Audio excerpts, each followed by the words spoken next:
जी बच्चे, आज के लेक्चर में हम लोग पढ़ेंगे सबसे important topic that is check points, जिस पे मल्टीपल क्वेश्चंस आते हैं, मल्टीपल टाइम्स क्वेश्चन भी आया हुआ है। पैकेज के अंदर भी आप लोग देखते होंगे क्वेश्चंस मिलते हैं इस टॉपिक पे। एंड प्लस ये टॉपिक ऐसा है जो अक्सर बच्चों को बहुत क्लियरली समझ नहीं आया होता। तो चेक पॉइंट्स मतलब कि regulation of the cell cycle, how cell cycle is regulated. तो सेल साइकिल के चेक पॉइंट्स को समझने के लिए एक एग्जाम्पल लेते हैं, बहुत आसान सा। आपके घर में कोई आपका फ्रेंड आ रहा है, आपके बेडरूम तक उसे आना है। तो बेडरूम तक आने के लिए वो सीधा डायरेक्टली कूद के तो नहीं आ जाएगा, जंप करके तो नहीं आ जाएगा। कोई भी घर है, बेडरूम से स्टार्ट भी नहीं होता है, तो उसको आने के लिए पहले घर का मेन दरवाज़ा क्रॉस करना पड़ेगा। उसके बाद फिर आपके घर की एंट्रेंस वाला दरवाज़ा क्रॉस करना पड़ेगा। देन आपकी लॉबी क्रॉस करनी पड़ेगी, फिर जाके कहीं ना कहीं वो आपके बेडरूम तक पहुंच रहा है। तो सिमिलरली जब सेल साइकिल चलता है तो एक ही स्टेप के अंदर सेल साइकिल नहीं कंप्लीट होता है। तो वहाँ पे बहुत सारे ऐसे गेट लगे हैं, बहुत सारे डोर्स लगे हैं जो चेक करते रहते हैं टाइम टू टाइम, क्या ये सेल साइकिल सही से ऑपरेट कर रहा है, कोई गलती तो नहीं कर रहा है। क्योंकि अगर सेल साइकिल के दौरान कोई गलती हो जाती है तो उसको वहीं पे सुधारना इम्पॉर्टेंट है, नहीं तो जो सेल नया बनेगा वो रॉन्ग इन्फॉर्मेशन के साथ बन जाएगा, उसमें अनकंट्रोल्ड चीज़ें हो जाएंगी, जिसकी वजह से हमारी जो डिवीज़न है उस पर बहुत इम्पैक्ट पड़ सकता है। जैसे कि अगर फॉर एग्जांपल कोई डीएनए की रेप्लिकेशन के टाइम गलती हो गई तो म्यूटेशन आ जाएगा, म्यूटेटेड सेल बन जाएगा। एंड म्यूटेशंस तो जनरली क्या होती हैं, हार्मफुल होती हैं। और कई बार कुछ ऐसी म्यूटेशंस भी आ सकती हैं कुछ जीन्स के अंदर, जिसकी वजह से ट्यूमर बन सकता है। अगर ट्यूमर बन गया तो कैंसर जैसी बीमारी हो सकती है। तो उन सब को रोकने के लिए क्या होते हैं, हमारे पास कुछ क्वालिटी चेक पॉइंट्स होते हैं जो क्या इंश्योर करते हैं एररलेस, बिना गलती के डीएनए रेप्लिकेशन हो जाए और सेल की बाकी सारी चीज़ें हो जाएं। आई बात समझ? फिर आगे इसको कंटिन्यू करते हैं। ये जो चेक पॉइंट्स हैं इनको कौन कंट्रोल करता है, इनको कंट्रोल करते हैं साइक्लिन प्रोटीन्स। आपको मैंने बताया था कि जो एनसीईआरटी में एक वर्ड लिखा था कि सेल डिवीजन जो है वो जेनेटिकली कंट्रोल्ड होता है। जेनेटिकली कंट्रोल्ड है तो उसको कंट्रोल करने के लिए सीडीसी जीन्स होते हैं। जो सीडीसी जीन्स हैं, जो सीडीसी जीन्स हैं हमारे, वो बेसिकली साइक्लिन प्रोटीन बनाते थे। एंड ये जो प्रोटीन है ये एक एंजाइम के साथ जाके जुड़ जाता है जिसका नाम होता है सीडी केस, जिसको कहते हैं साइक्लिन डिपेंडेंट काइनेज। इनिशियली ये एंजाइम्स जो होते हैं वो इनएक्टिव होते हैं। जब इसके साथ आके साइक्लिन प्रोटीन्स जुड़ते हैं, only then these become activated. इसके बारे में आप डायग्रामेटिकली मैं आपको सारा समझाने वाली हूँ। तो मेनली हमारे पास 3 चेक पॉइंट्स होते हैं। फर्स्ट चेक पॉइंट होता है G1 से S के बीच में, जिसको हम कहते हैं major check point, and also it is known as the restriction point. कि एक बार जब सेल G1 में खड़ा था तो उसके पास ऑप्शन था कि वो डिवाइड करे कि नहीं करे। अगर डिवाइड करना ही है तो वो S फेज में एंटर करेगा, अगर डिवाइड नहीं करना तो G नोट में एंटर कर जाएगा। तो सेल को डिसीजन लेना है कि वेदर उसको डिवीज़न करना भी है कि नहीं करना है। अगर नहीं करना है तो कहाँ जाना है, G नोट में। अगर सेल नहीं चाहता डिवाइड करना, अगर सेल कह रहा है मैं नहीं डिवाइड करूंगा तो सेल कहाँ जाएगा, जी नोट में। अगर कहता है सेल हाँ भाई मैं डिवाइड करूंगा तो सेल को कहाँ जाना होता है, G1 से S के बीच में।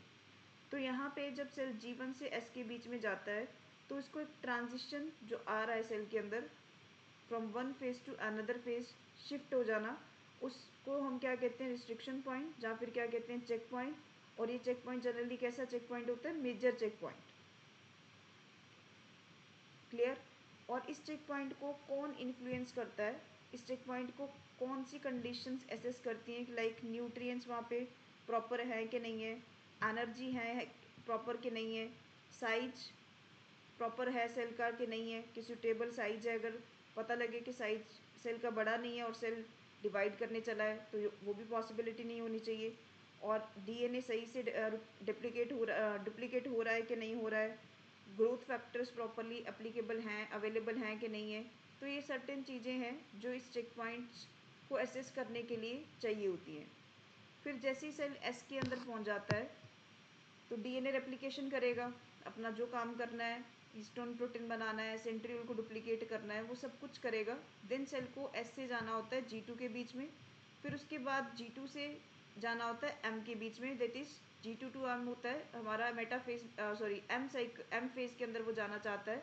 तो जब G2 से एम फेज में सेल एंटर करता है तो फिर वहाँ पे एक सेकेंड चेक पॉइंट आता है जिसको हम कहते हैं ट्रांजिशन पॉइंट, जो कि वेरीफाई करता है कि प्रॉपर डीएनए रेप्लिकेशन सही हुई है कि नहीं हुआ है, कोई गलती तो नहीं हुआ है। तो ये सारा का सारा वहाँ पे चेक होगा और इसको हम कहते हैं माइनर चेक पॉइंट।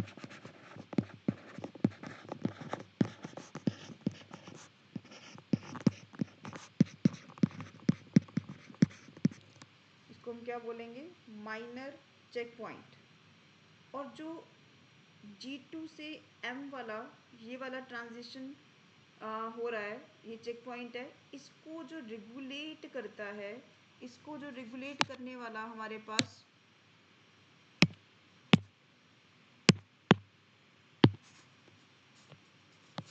एक फैक्टर होता है, उसका नाम होता है MPF, that is maturation promoting factor. तो ये सारा अभी आगे डायग्रामेटिकली एक्सप्लेन करने वाली हूँ, अभी तो जस्ट सिंप्लीफाइड वे में बताया है।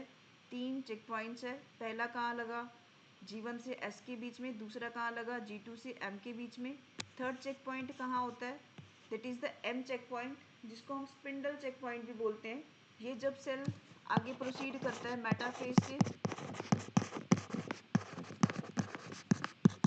एनाफेज के बीच में, तो ये वहाँ पे प्रोसीड करता है जिसमें इसने चेक करना होता है कि whether with chromosome spindle fibres properly attach है कि नहीं है, क्योंकि स्पिंडल फाइबर्स का अटैचमेंट बहुत ज़रूरी है क्रोमोसोम्स को इक्वेटर पे लाने के लिए भी और पोल्स पे लाने के लिए। तो ये कहाँ लगता है, when there is a shift from metaphase to anaphase, and ये चेक करता है कि क्रोमोसोम प्रॉपरली किसके साथ अटैच है, स्पिंडल फाइबर्स के साथ। क्रोमैटिड सेपरेशन से पहले प्रॉपरली अटैचमेंट जरूरी है ताकि करेक्ट क्रोमोसोम का डिस्ट्रीब्यूशन हो सके टू द डॉटर सेल्स। और इसको जो इन्फ्लुएंस करता है वो करता है APF, that is anaphase promoting factor. Third check point को कौन इन्फ्लुएंस करता है, कौन प्रमोट करता है, that is anaphase promoting factor. तो अब इन सब के बारे में हम वन बाय वन पढ़ते हैं।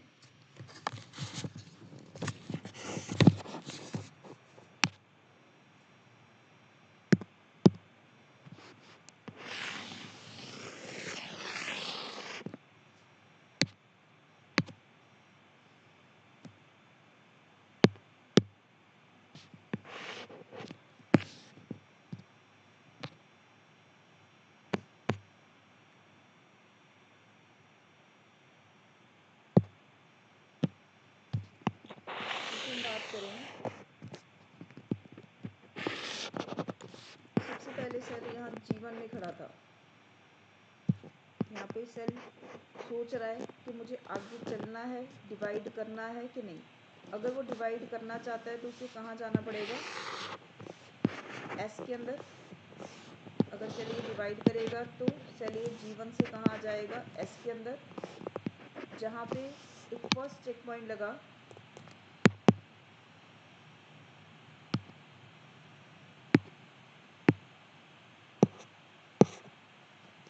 That is G1 to S, first check point लगा जिसको हमने बोला था रिस्ट्रिक्शन पॉइंट।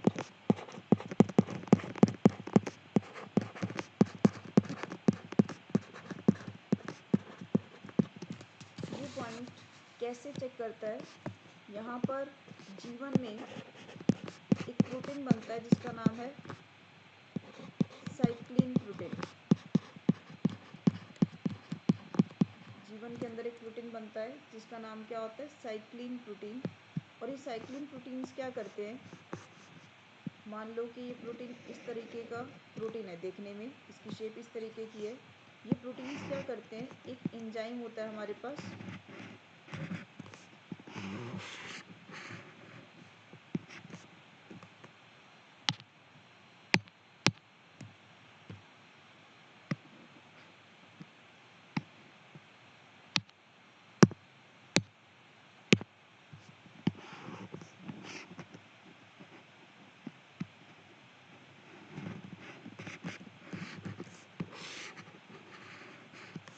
ये एंजाइम है हमारे पास CDK, that is cyclin dependent kinase.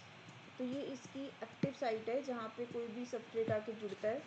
अब इसकी एक्टिव साइट अभी खाली पड़ी है, तो ये एंजाइम कैसा है, inactive, that is cyclin dependent kinase initially क्या था, इनएक्टिव। अगर जीवन ने सेल को डिवाइड करवाना है, ओनली इन दैट केस ये साइक्लिन प्रोटीन बना रहा है। अब ये साइक्लिन प्रोटीन इनिशियली तो बना, फिर ये इनएक्टिव एंजाइम की जो साइट होती है उस साइट के ऊपर जाके ये एंजाइम जाके जुड़ जाएगा। फिर ये जो सीडीके एंजाइम है, इस सीडीके एंजाइम के ऊपर जाके ये प्रोटीन जुड़ गया। जैसे ही ये प्रोटीन जुड़ा तो ये एंजाइम क्या हो गया, एक्टिव, क्योंकि इसका पूरा नाम ही क्या था, cyclin dependent kinase. Cyclin dependent kinase मतलब कि इसकी एक्टिविटी डिपेंड करती है साइक्लिन प्रोटीन के ऊपर। साइक्लिन प्रोटीन बना तो ये काइनेज एंजाइम एक्टिव हुआ। जैसे ही एक्टिव हुआ तो सेल साइकिल आगे प्रोसीड हुआ G1 से S के अंदर। फिर S में जाके जो चीज़ें होनी थी वो ऑलरेडी चल रही हैं, सब कुछ हो रहा है। आई बात समझ कि G1 साइक्लिन, यहाँ पे G1 में हम नाम दे सकते हैं इसको, जो G1 में साइक्लिन बना है उसका नाम क्या है, G1 साइक्लिन प्रोटीन। वो बाइंड करता है CDK प्रोटीन, CD के साथ, जिससे CDK क्या हो जाता है, एक्टिव हो जाता है। सो ये जो ट्रांजिशन है वो इस तरीके से आगे बढ़ता है। इसके बाद सेल S से कहाँ आ जाएगा, G2 के अंदर आ जाएगा। तो इसको कोई चेक नहीं कर रहा है, ये अपने आप माना जा रहा है कि सही हो रहा है, यहाँ पे कोई इतने ज़्यादा चेकिंग नहीं है। फिर सेल को ये इंटरफेस पूरा हो गया है G1 S G2 के साथ, यहाँ से लेके यहाँ तक अगर हम बात करें तो ये हमारे पास क्या था, इंटरफेस।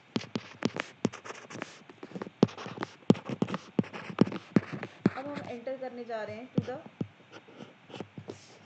M phase.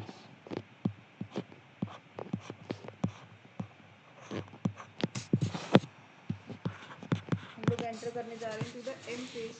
तो सेल डिवीज़न में आपने पढ़ा था कि M फेज ही ऐसा फेज है जिसमें सेल एक्चुअली डिवाइड करता है। तो M फेज में भी फर्दर 2 इवेंट्स होती हैं, but one is cytokinesis, another is karyokinesis.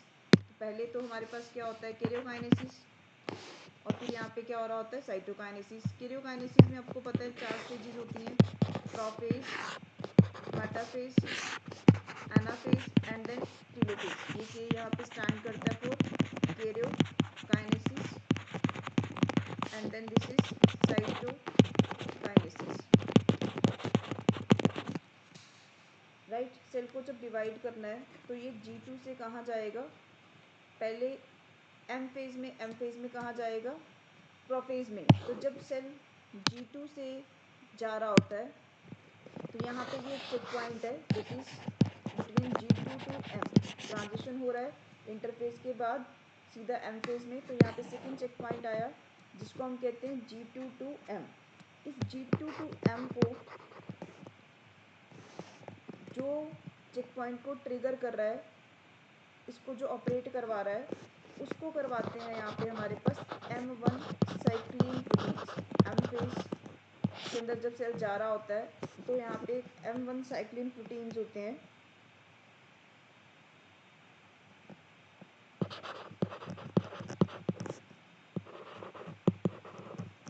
अब ये again same M1 cyclin proteins भी किसके साथ जाके जुड़ेगा, CDK एंजाइम के साथ। अगर ये प्रोटीन अवेलेबल है, ओनली इन दैट केस ये CDK एंजाइम के साथ जाके जुड़ता है। अगर तो ये जाके एंजाइम के साथ जुड़ पा रहा है, only after that this enzyme will become activated. और यहाँ पे जो M1 साइक्लिन प्रोटीन्स हैं, ये क्या करते हैं, ये एक फर्दर मैच्योरेशन प्रमोटिंग फैक्टर बना रहे होते हैं। मैच्योरेशन प्रमोटिंग फैक्टर बना रहे होते हैं, जो कि पूरा का पूरा G2 टू M वाले ट्रांजिशन को ऑपरेट करता है। इसको MPC भी बोल सकते हैं, that is maturation promoting complex. Complex भी नाम दिया जा सकता है। इसको इन्फ्लुएंस कौन करता है? DNA duplication, DNA damage, cell size. अगर सेल साइज सही नहीं है, अगेन वहीं पे डिवीज़न रुक जाएगा। डीएनए में कोई डैमेज है during duplication, again cell cycle वहीं रुक जाएगा। तो G2 टू M समझ आया सबको कि M फेज़ में जाने से पहले एक M1 साइक्लिन प्रोटीन्स का बनना ज़रूरी है। अगर वो प्रोटीन्स बनेगा only then CDK enzyme active होगा, और CDK एंजाइम एक्टिव हो रहा है तो साथ साथ में हमारे पास एक मैच्योरेशन प्रमोटिंग कॉम्प्लेक्स भी बन रहा है, जो कि इस सेकंड चेक पॉइंट को, पूरा का पूरा सेकंड चेक पॉइंट को एक्टिवेट करके रखता है। क्लियर? और इस चेक पॉइंट को हम जनरली कहते हैं माइनर चेक पॉइंट, क्योंकि मेजर तो हमारा पहला था, दैट इज़ G1 से S के बीच में। फिर हम मानते हैं कि सेल यहाँ पे आ चुका है, M फेज़ के अंदर आ चुका है, तो सेल अब सही से काम कर रहा है सारा कुछ, पर फिर भी बार बार चेकिंग करते रहना ज़रूरी है सेल की, ताकि कोई भी हमारे सेल की एक्टिविटी में कोई भी गड़बड़ी नहीं आ जाए। फिर जब सेल एंटर कर जाता है, यहाँ पर आ चुका है सेल ऑलरेडी, तो सेल जब मेटा से एनाफेज में मूव करता है, मेटाफेज से एनाफेज में मूव करता है, फिर से यहाँ पे एक बार चेकिंग की जाती है। एंड दिस टाइम जो चेकिंग कर रहा होता है उस कॉम्प्लेक्स का नाम होता है APC, जिसको हम कहते हैं एनाफेज प्रमोटिंग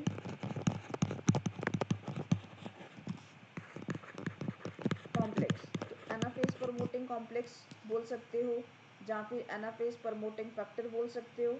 इस कॉम्प्लेक्स का काम क्या होता है? ये चेक करता है कि whether chromosomes are attached to the spindle fibres और नोट। जैसे ही इसका काम क्या है? To check attachment of spindle fibres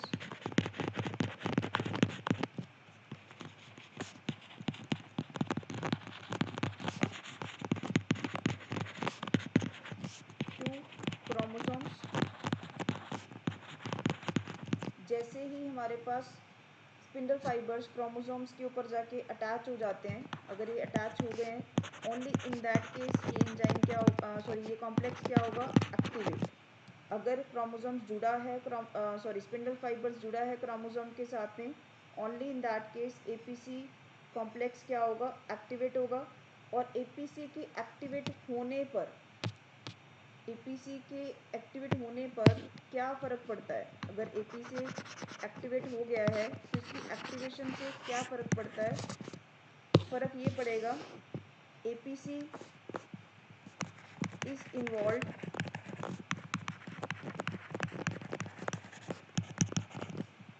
in first point separation of sister chromatids. Sister chromatids को सेपरेट करवा रहा है, दैट मीन्स कि सेंट्रोमियर को स्प्लिट करवा रहा है, that means it is helping in splitting of centromere, right. तो ये मेन एनाफेज का मेन इवेंट ही ये होता है, splitting of centromere and separation of the chromatids, जो किसकी हेल्प से हो पा रहा है? APC। और APC एक्टिव कब होगा? जब स्पिंडल फाइबर्स क्रोमोसोम के साथ अटैच होंगे। तो this is the way cell cycle is regulated. Cell cycle को रेगुलेट करने के लिए 3 गेट लगे। पहला था G1 से S, जिसको ऑपरेट किया था G1 साइक्लिन ने। फिर उसके बाद आया G2 टू M, जिसको ऑपरेट किया M1 साइक्लिन ने। फिर वहाँ पे मेच्योरेशन प्रमोटिंग फैक्टर बनता है। थर्ड जो आता है that is between meta to anaphase, जो APC रेगुलेट करेगा, और उसका काम क्या है? स्पिंडल फाइबर्स की अटैचमेंट को चेक करना। जैसे ही वो चेक किया तो एंजाइम, जहाँ कॉम्प्लेक्स को बोल सकते हैं, एक्टिवेट हुआ, और फिर वो क्या करवा देगा? सेंट्रोमियर को स्प्लिट करा देगा आगे। क्लियर?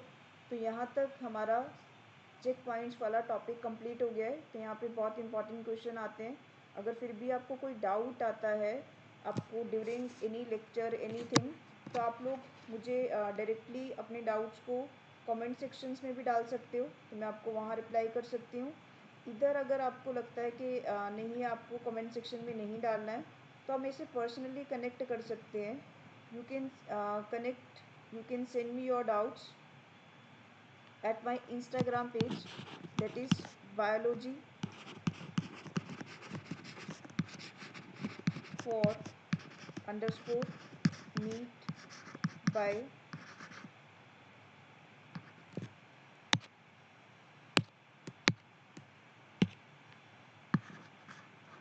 यहाँ पे भी अंडरस्कोर है, मीट बाय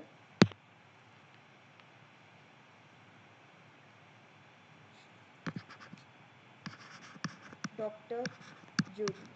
तो ये मेरा इंस्टाग्राम का पेज है, आप यहाँ पे भी कनेक्टेड रह सकते हैं.